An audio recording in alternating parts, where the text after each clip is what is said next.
So let's say you want to describe the feeling of anticipating a future that's better than the present. You might be giddy or excited or maybe unsure, but most of us know that experience. We call it hope. It's a state of anticipation, and it's crucial for healthy human existence. And it's a really important concept in the Bible. In fact, there are many words for hope in the ancient languages of the Bible, and they're all fascinating. In the Old Testament, there are two main Hebrew words translated as hope. The first is yachal, which means simply to wait for.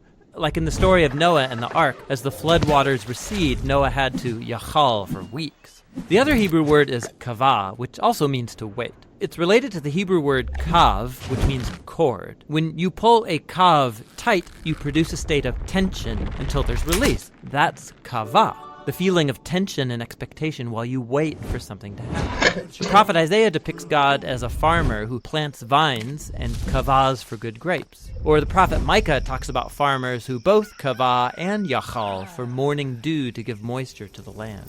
So in biblical Hebrew, hope is about waiting or expectation. But waiting for what? In the period of Israel's prophets, as the nation was sinking into self-destruction, Isaiah said, "At this moment, the Lord's hiding his face from Israel, so I will kavah for him."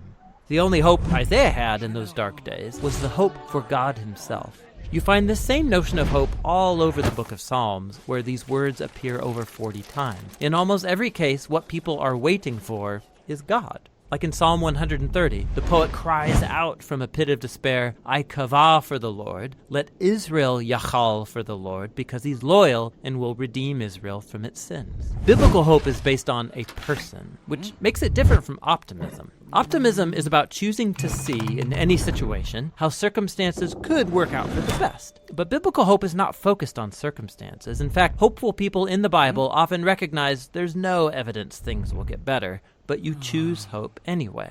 Like the prophet Hosea, he lived in a dark time when Israel was being oppressed by foreign empires, and he chose hope when he said God could turn this valley of trouble into a door of hope, like the day when Israel came up from the land of Egypt.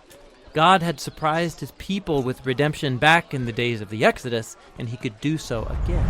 So it's God's past faithfulness that motivates hope for the future. You look forward by looking backward, trusting in nothing other than God's character. It's like the poet of Psalm 39 who says, "And now, O Lord, what else can I kavah for? You are my yachal." In the New Testament, the earliest followers of Jesus cultivated this similar habit of hope.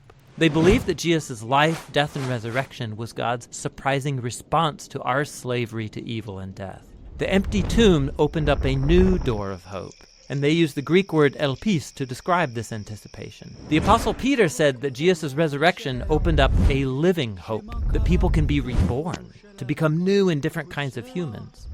More than once, the Apostle Paul says the good news about Jesus announces the elpis of glory. In both cases, this elpis is based on a person, the risen Jesus, who has overcome death.